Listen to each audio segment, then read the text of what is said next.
This video is magluto tayo ng litos. Litos, lulutuin natin. Akala ko yung litos ay hindi ito maluluto. Akala ko sa pang-salad lang ito.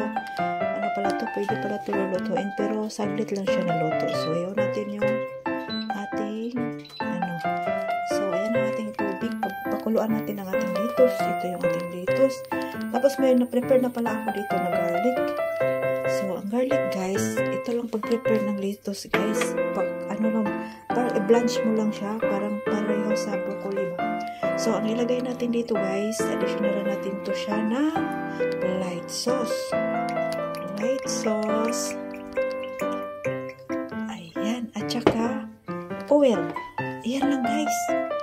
Pagkatapos nito ay ihalo natin to sa ating binablanch na litos. So, ayan na.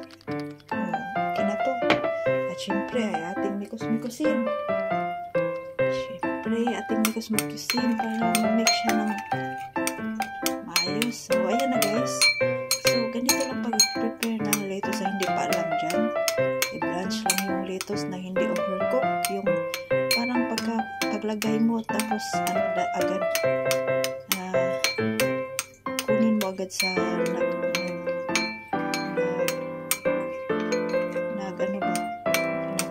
tubig. So, ito na. Pagkatapos nitong ating tubig na ilagay natin itong ating litos. So, ayan lang. Yan lang paano mag-prepare ng ating vegetables today. So, by the way guys, ay ating lulutuin ngayon is wala kaming charcoal. So, kailangan namin ang charcoal kasi yan, panggamit lang yan pag mag-barbecue. So, ang gagawin ko dito sa manok ay parang iprito ko lang siya ba. Parang grilled na style na siya. So, watch and learn. Shoutout sa inyo lahat. Of course, ubos na yung ating oil. Syempre, ating nirefillan kasi wala na tayong pang.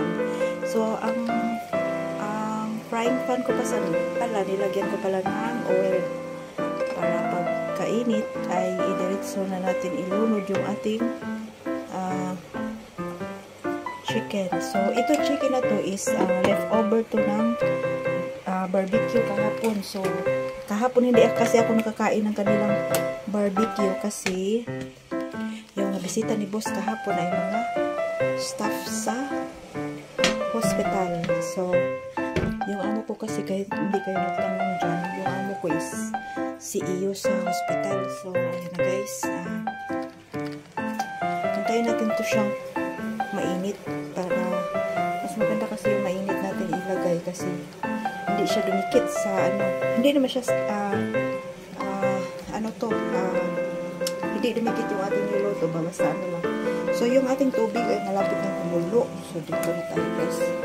Pagkakulo nito ay ating ilagay ang ating lettuce. Ang ating lettuce ay nandito.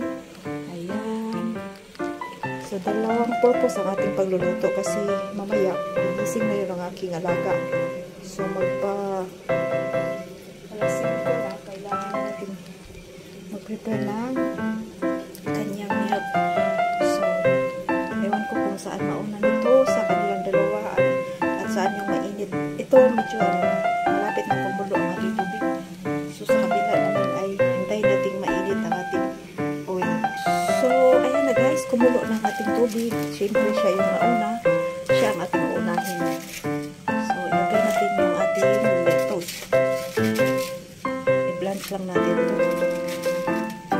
So, pagkatapos nito ay kasi mamaya ito lang kakainin ko at saka yung chicken. Hindi tayo mag-rice mamaya. Sanayin ko ang aking sarili na hindi mag-rice sa gabi. Kasi nakakain ako ng maraming rice sa tanghali. So, shoutout nga pala sa mga nag-diet dyan. Hindi bad yung mag-diet na hindi kumain ng rice. Kakain pala talaga tayo ng rice. So, ayan guys. I-blanch natin siya.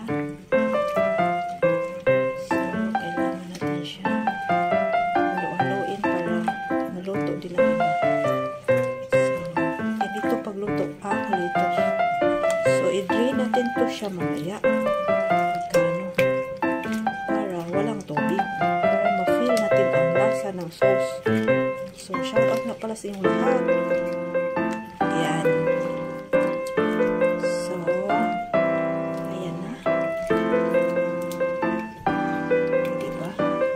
Kami lang ni Kodapia kakain dito kasi ano, si Bossing ay parang may meeting yata yun, tapos hindi na siya makakain dito. So, kami lang dalawa nito kakain. So, magluluto ako ng rice pagkatapos nito. Kasi matagal pa yun umuwi si Kodapia mga 8. Ngayon is 5 pa lang. So, prepare lang ako na maaga kasi magpadidi pa ako ng aking alaga. So, wala na tayong time. So, pagdating niya is ano na, mag-reheat na lang. So, okay na to guys. Kailangan na natin ito siyang kunin sa tubig. So, shoutout yung lahat. At sa kabila naman ay medyo mainit na. Ikalma muna natin to. So, kunin muna natin to ating lid. So, mainit na ang ating frying pan guys. Ilagay na natin itong ating chicken. Isa-isa. Ayan. Ito yung kapares ng ating lito. So, kami lang dalawa. So, ito po. Medyo marami kasi ito. Ito pala is marinated na siya. Ready to cook na siya. So, kasama ba kami nito ni Kodapia? Tatlo kami or apat? Apat sa kanila sa akin tatlo.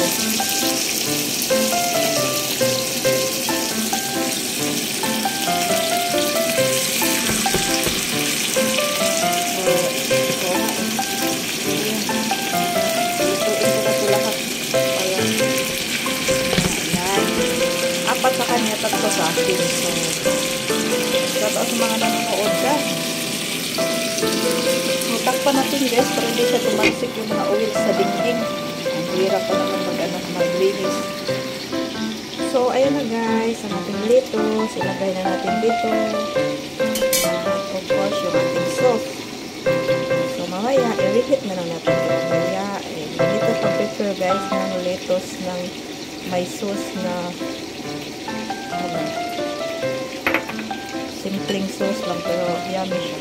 So, syempre ating mikos-mikos. Yung chicken natin still frying. Maghintay tayo na ating so, shout out sa inyong lahat dyan sa mga ka-OFW ko. Ito lang guys, simpleng luto ng ating lettuce. So, ayan na. Ready to eat na pa siya guys. Ilagay natin sa oven. Sa microwave pala para mamaya pagdating ni Kodapia ay init na. Mainitin na lang niya. Kasi pag dating niya, pag nakahawak ako sa bata, siya na mismo ng kanyang sariling pagkain. So, ayan na. Ready na ang ating food. Ayan yung ating chicken. Ang ganda oh. Ayan. So, thank you for watching.